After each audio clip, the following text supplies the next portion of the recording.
Bueno, como le decía recién, vamos a ver un montón de temas, todo lo que tiene que ver con tratamientos en psiquiatría, los tratamientos antiguos, los tratamientos actuales, el tratamiento psicofarmacológico, la psicoterapia y todo lo que es el trabajo en transdisciplina, que ya lo vamos a explicar bien más adelante.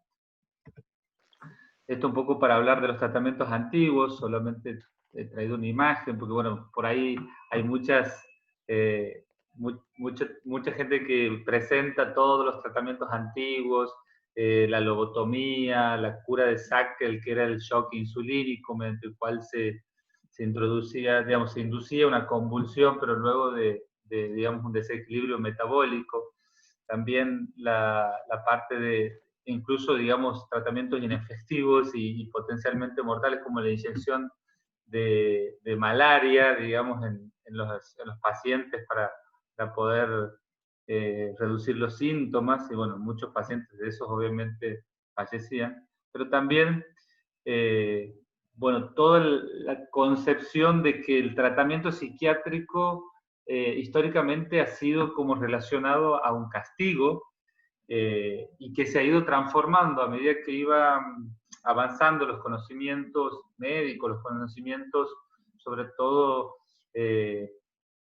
digamos, de los métodos de neuroimágenes y la respuesta a los nuevos psicofármacos, ha ido cambiando la noción de esto, digamos, tratamiento-castigo por lo que son los tratamientos más actuales. Bueno, un poco para hablar de los tratamientos, de la historia de los tratamientos, ¿no? Podemos decir que la psiquiatría está en pañales, es tal vez la más joven de todas las especialidades, de las grandes especialidades médicas. También podemos decir que hay especialidades más jóvenes que se han iniciado después, pero esta es una macro especialidad. Incluso hay muchos programas, como el de la Universidad Nacional de Tucumán, que la ponen como la quinta básica, ¿no? Después de cirugía, medicina, pediatría y ginecobstetricia, viene psiquiatría como también una especialidad que de alguna forma atraviesa todas las otras especialidades.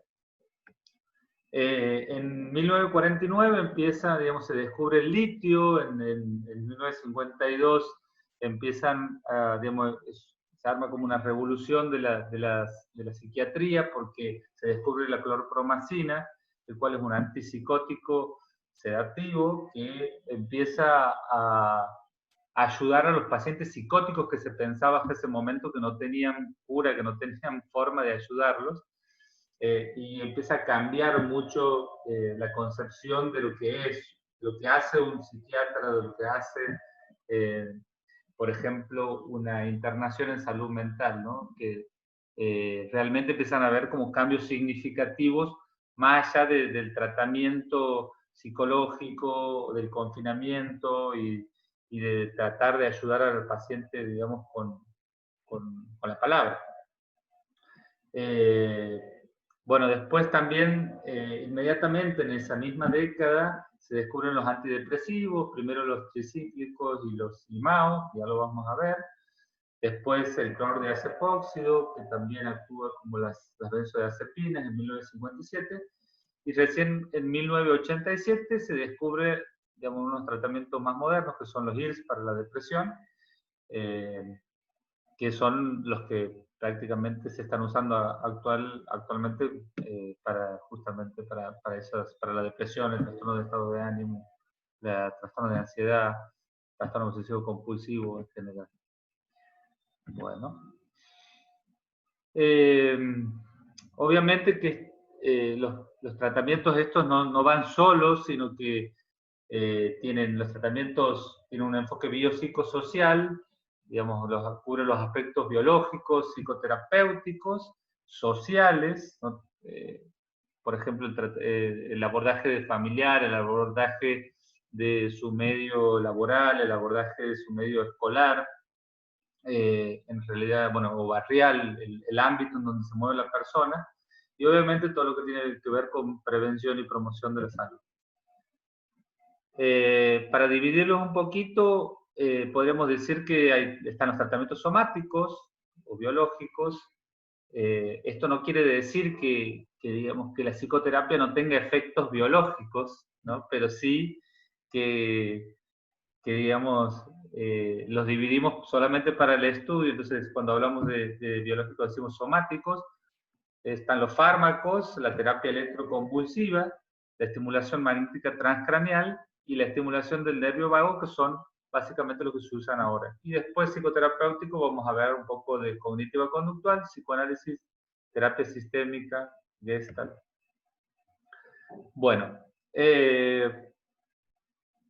esto, bueno, es importante saber que actualmente los estudios internacionales, los estudios en general, hablan de que generalmente tanto los tratamientos psicoterapéuticos como los farmacológicos son efectivos por separado, pero un conjunto entre los dos es incluso más efectivo. Vamos a empezar a hablar por la estimulación cerebral profunda. Esto ya se hace mucho tiempo con el Parkinson, por ejemplo, digamos que se colocan electrodos en la sustancia nigra a nivel de los pedúnculos, digamos, y que digamos, se estimula como si fuera un marcapaso, ¿no? El marcapaso, digamos, va más o menos en el mismo lugar, debajo de la piel, y tiene un cablecito que va hasta un electrodo, y que desde ese electrodo se manda un potencial eléctrico al núcleo que queremos estimular para reducir los síntomas, por ejemplo, de Parkinson. En este caso, digamos, es el protocolo de Parkinson, pero se utilizan distintos lugares de estimulación, como por ejemplo el núcleo accumbens, como por ejemplo el tálamo, el hipotálamo, con distintos resultados, ¿no? Esto obviamente no es una terapia que se hace todos los días en el consultorio. De hecho, yo nunca la he hecho, digamos, por eso voy presentando primero de menos frecuente a lo más frecuente. Pero sí le he podido ver en Barcelona, digamos, una rotación que he hecho en el Hospital Clínic de Barcelona.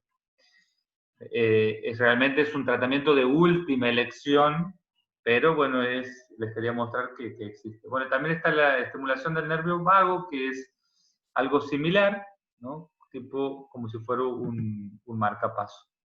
Después también tenemos la estimulación magnética transcraneal, que es una terapia también efectiva, que se ha demostrado, digamos, científicamente que tiene efectos positivos, en donde, digamos, sin invadir el cerebro, sin digamos, pasar a través de la calota craneana, uno puede estimular a través de un campo magnético que se genera, digamos, a través de unas bobinas, a través de las cuales circula la corriente, y de acuerdo a la colocación uno puede estimular diferentes zonas del cerebro. También hay distintos protocolos, pero bueno, se ha demostrado que tiene eficacia tanto en depresión como en trastorno bipolar como en esquizofrenia.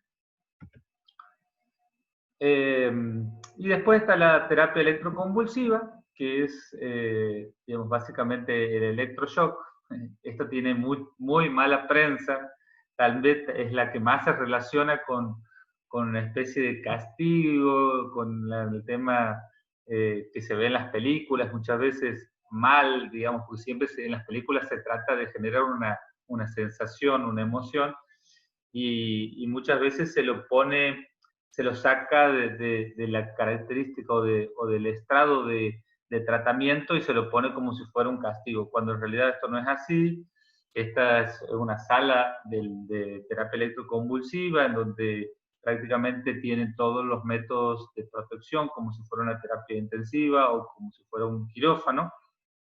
Entonces se lo seda al paciente, o sea, se lo anestesia, y se induce un potencial espiga, que es espiga, digo, porque es, digamos, de inicio rápido y de descenso rápido. Básicamente hacen esto, ¡tuc!, y después quedan ahí, digamos, haciendo una convulsión, pero como están, digamos, sujetados y bien ubicados, no es algo que realmente no llama tanto la atención, sino que es mucho más, benévolo de lo que la mayoría de la gente piensa, y realmente es muy efectivo, sobre todo en los casos resistentes a los psicofármacos. Siempre, obviamente, se empieza con lo menos cruento, la psicoterapia, los fármacos, y después, obviamente, cuando esto no funciona, sí se puede instalar la terapia electroconvulsiva, que como decimos tiene muy mala prensa, pero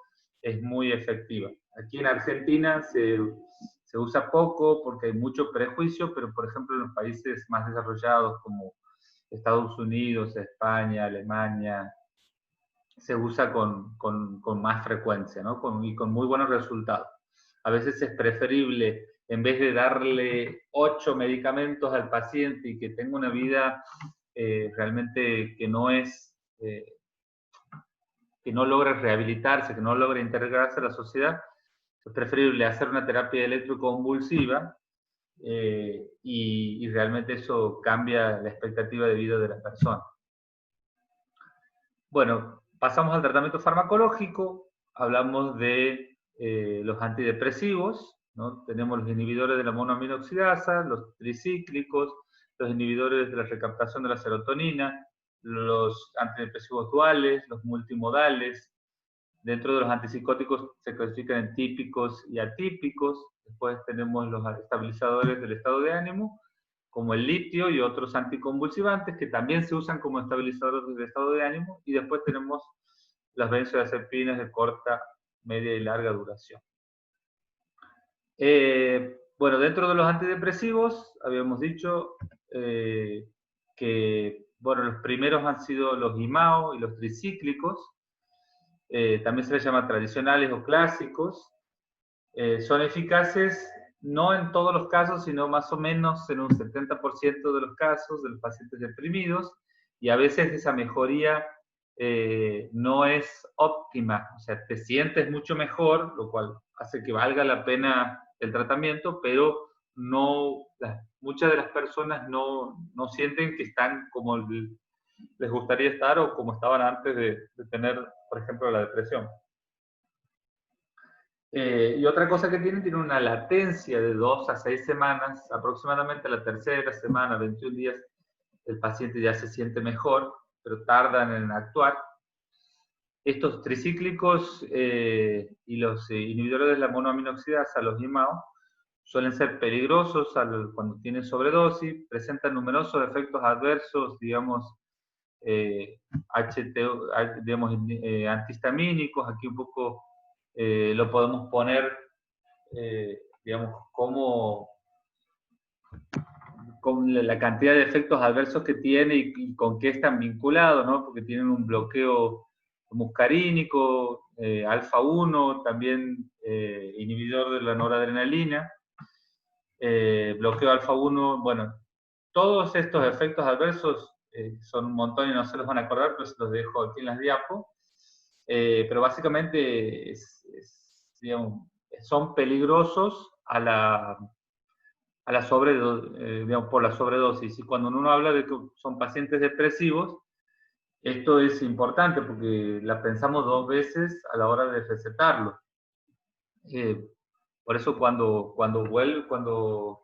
vienen los antidepresivos, los IRS, que ya no son peligrosos a la sobredosis, es un gran avance porque ya no esperamos tanto a que el paciente esté mal para darlos y tampoco necesitamos tantas garantías de seguridad, porque por más que el paciente tome un montón, varias cajas de los medicamentos estos, igual, digamos, es muy difícil que sean letales, digamos. Puede tener algunos efectos adversos, pero no son letales como son los tricíclicos, por ejemplo, a dosis alta, porque actúan sobre la conducción miocárdica y esto, digamos, una sobredosis es letal en muchos casos. Bueno, no se usan solamente en cuadros psiquiátricos, sino que también se usan en dolor crónico, neuralgias, apnea del sueño, narcolepsia, acceso de risa o llanto como en la esclerosis múltiple. Bueno, y hay que tener cuidado en los pacientes con glaucoma de ángulo estrecho, en los epilépticos porque bajan el umbral convulsivo. A ver, vamos a apagar un poquito el teléfono para que no me haga ese ruido.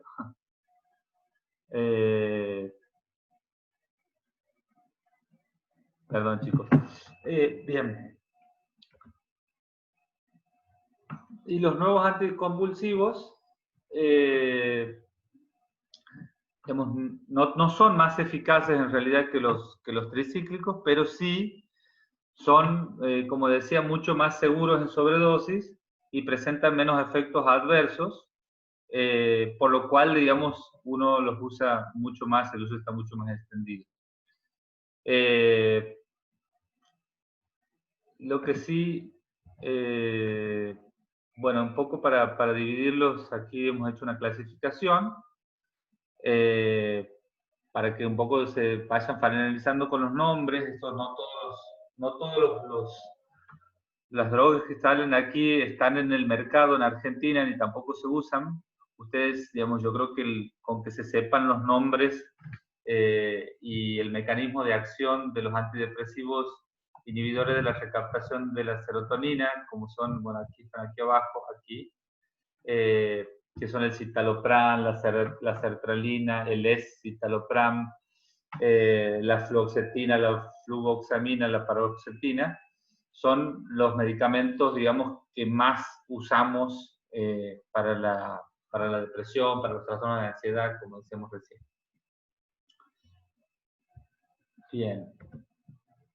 Digamos, el propósito de esta clase obviamente no es profundizar tanto sobre eso, sino más bien que entiendan un poco cómo actúan.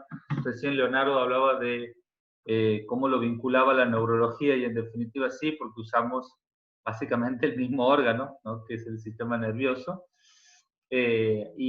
Para recortar la unidad de funcionamiento del sistema nervioso, uno pone lo que es la sinapsis, ¿no? Esta es la neurona, una neurona serotoninérgica y una neurona postsináptica. Y en este espacio, que es la hendidura sináptica, es donde se dan todos los intercambios que ahora vamos a ver. Bueno, cuando una persona tiene depresión, hagan de cuenta que, digamos, ha estado patinando en el barro. O sea, ha estado pensando y pensando y pensando y pensando y sin encontrar la solución. Y es como que aceleramos la camioneta y en vez de salir y avanzar, nos quedamos ahí en el barro, digamos, patinamos y nos hundimos cada vez más. Nos aceleramos y en vez de avanzar, nos hundimos cada vez más en la depresión. Y esto obviamente, el usar tanto la cabeza, el pensar tanto, que a veces no está tan bueno pensar, hace que haya una depresión de los neurotransmisores, sobre todo noradrenalina, dopamina y serotonina.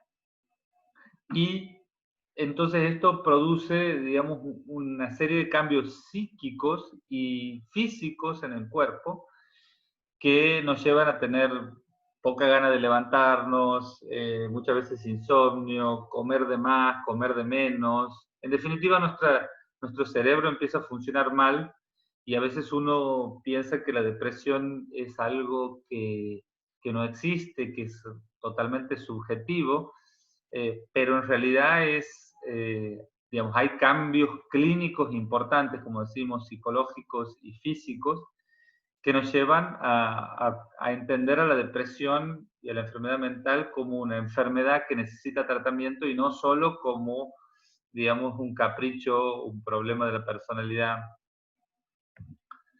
Bien. Para adentrarnos más sobre qué es lo que pasa en esa hendidura sináptica, bueno, lo que pasa es que, digamos, hay una depresión y entonces no hay una buena comunicación y con el tema de con el psicofármaco, lo que hacemos es básicamente que el inhibidor de la recaptación de la serotonina se una al traslocador de la serotonina y entonces deja más concentración, o sea, más disponibilidad de noradrenalina y de serotonina en la hendidura sináptica, y esto se relaciona con los efectos positivos, digamos. Pero esto tarda en actuar, digamos, y eso hace que, digamos, uno no piense que estos cambios, digamos, estos cambios son inmediatos, pero en realidad tarda en actuar. Entonces, además de la teoría noradrenérgica, tenemos la teoría neurotrófica. O sea, para que el efecto se lleve adelante, necesitamos que a través de estos cambios se produzca BDNF, que es un factor de crecimiento neuronal que se ha detectado, digamos, que es muy activo en el hipocampo y que en los depresivos está disminuido. Bueno, con los antidepresivos logramos que se reactive digamos, el crecimiento, el factor de crecimiento neuronal, y que esto, digamos, permita la mejoría en general. Uno por ahí piensa, o hay un mito de que las neuronas no crecen o que las neuronas no se reproducen. Bueno, sí es en parte cierto, digamos, porque no se reproducen como, por ejemplo, como las células de la piel, pero sí hay neurogénesis en distintos niveles del cerebro, como por ejemplo en el hipocampo, y que además las neuronas en sí, por más de que no se reproduzcan algunas, son muy plásticas. Entonces, se ha detectado también de que el tratamiento antidepresivo mejora la neuroplasticidad neuronal, y esto le permite también, digamos, cambiar el comportamiento, cambiar los pensamientos, cambiar el manejo de las emociones, y esto se vincula al tratamiento antidepresivo. Y obviamente el cambio nos permite alejarnos de la catástrofe, digamos, lo peor que podemos esperar de un tratamiento de una persona depresiva es que llegue al suicidio. Bien, vamos a pasar a los antipsicóticos o los neurolépticos que se usan para la psicosis. Digamos, lo que hacen es hacer desaparecer las alucinaciones y los delirios. Y esto es muy deseable porque cuando la persona está sintomática, realmente la pasa muy mal, y además es totalmente disfuncional en su entorno. Digamos, no puede atender las clases, no puede trabajar, no puede incluso tener una buena relación, una relación armónica con familiares que no hagan un gran esfuerzo para poder convivir. Entonces, realmente cuando llegó la clorpromacina ha sido un gran avance, porque han empezado a ver realmente de forma objetiva los cambios que produce los antipsicóticos en las personas que tienen estas enfermedades.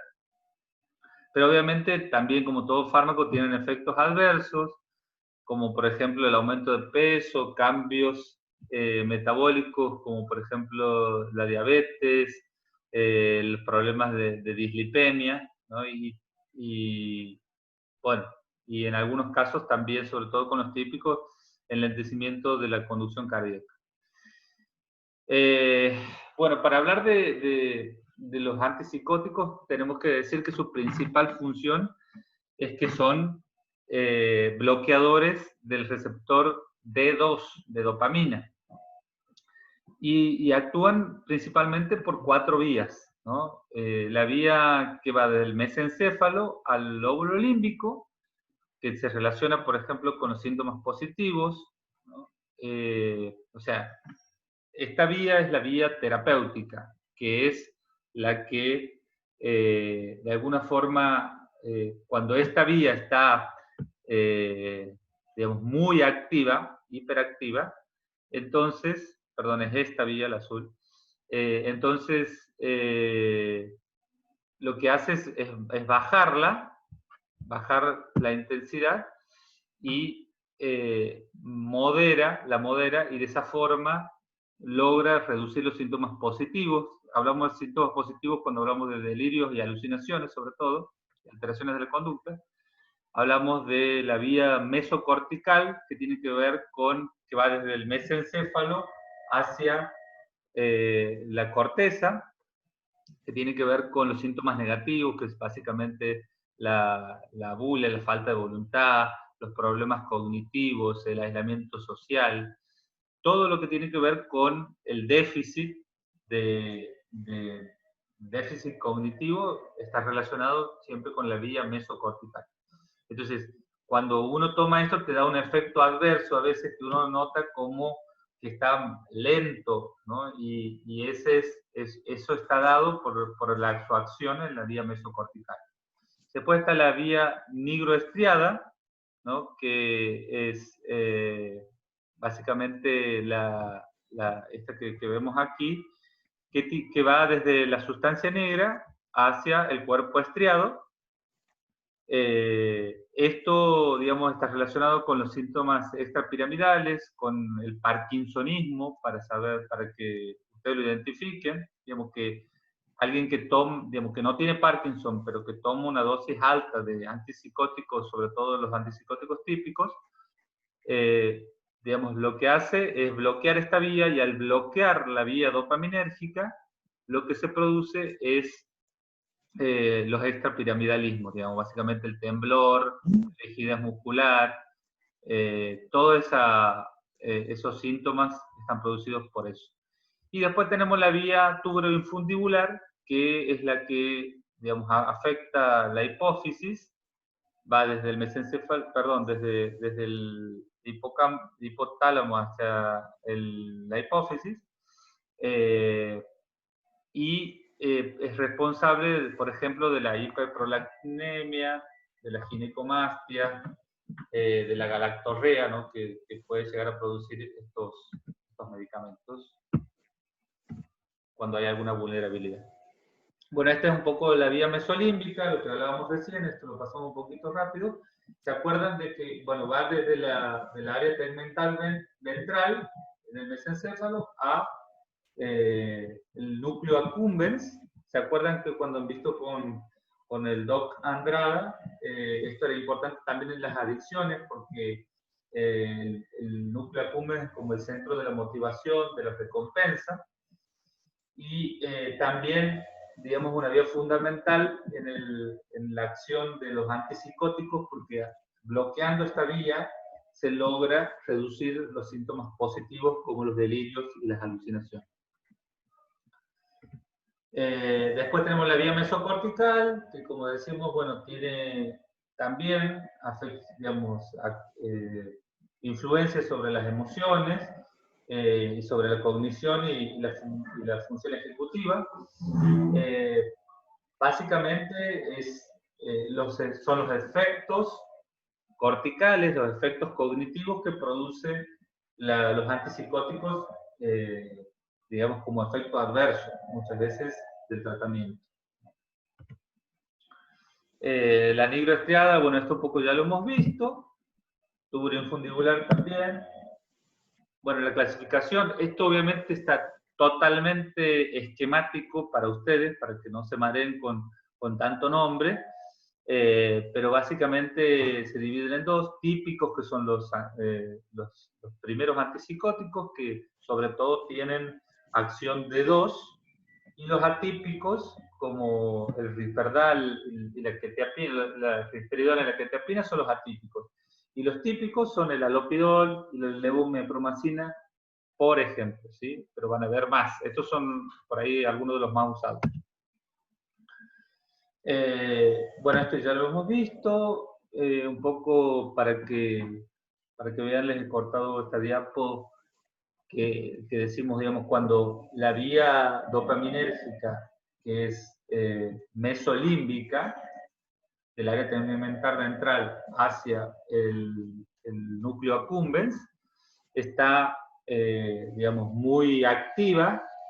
Nosotros le damos el antipsicótico, que es lo que dice aquí, y eso bloquea la transmisión y mejoran los síntomas psicóticos, básicamente delirio, alucinaciones y trastornos del comportamiento, excitación psicomotriz, por ejemplo. Bueno, la diferencia entre los clásicos y los atípicos, o los típicos y los... Uy, pasado.